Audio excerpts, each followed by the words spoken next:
आपण पाहत आहात सर्वसामान्यांचा बुलंद आवाज, तुमच्या हक्काचा निडर सम्राट. संपादक दीपक आढाव.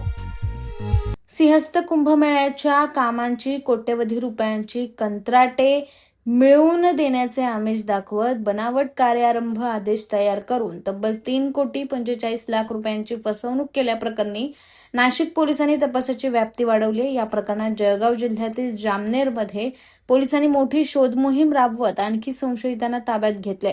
संशयितांच्या घरावर चौकशी करताना पोलिसांनी आर्थिक व्यवहाराचा माग काढण्यास सुरुवात केली असून या प्रकरणात आणखी काही मोठी नावं समोर येण्याची शक्यता व्यक्त केली जात आहे. कुंभमेळ्याच्या पार्श्वभूमीवर राज्य सरकारकडून नाशिकमध्ये तब्बल 35 ते 40,000 कोटी रुपयांची विविध विकास कामे केली जात आहेत. याच कामांचा फायदा घेत काही व्यक्तींनी ठेकेदारांना मोठ्या कामांचे कंत्राट मिळवून देण्याचे आमिष दाखवले.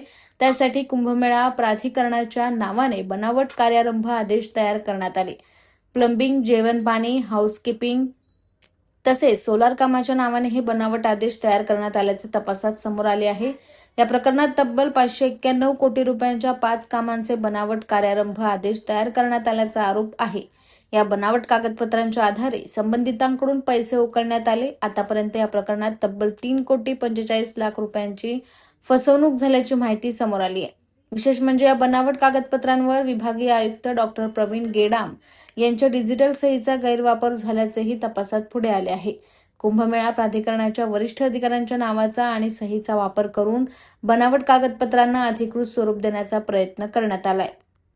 प्रकरणाचे गांभीर्य लक्षात घेऊन नाशिक पोलिसांनी तांत्रिक विश्लेषण, गोपनीय माहिती आणि आर्थिक व्यवहाराचा तपास सुरू केला. त्यातून संशयितांचे जामनेरशी असलेले संबंध समोर आल्यानंतर पोलिसांचे विशेष पथक जामनेरमध्ये दाखल झाले. पोलिसांनी जामनेरमधील संशयितांच्या घरावर चौकशी केली. संशयितांच्या आर्थिक व्यवहाराशी संबंधित कागदपत्रे, संपर्क आणि इतर माहितीची पडताळणी केली जात आहे. विशेष म्हणजे फसवणुकीत वापरण्यात आलेल्या पैशांचा प्रवास समजून घेण्यासाठी पोलिसांनी UPI व्यवहाराचा आधार घेतलाय.